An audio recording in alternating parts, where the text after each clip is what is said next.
آمين. الرحمن الرحيم مالك يوم الدين إياك نعبد وإياك نستعين اهدنا الصراط المستقيم صراط الذين أنعمت عليهم غير المغضوب عليهم ولا الضالين.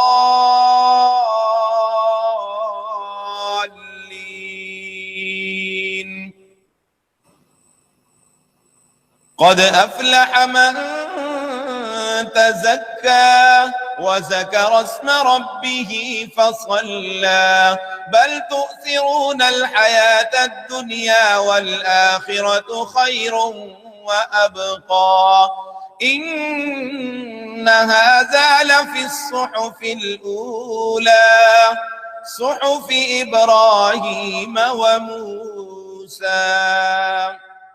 الله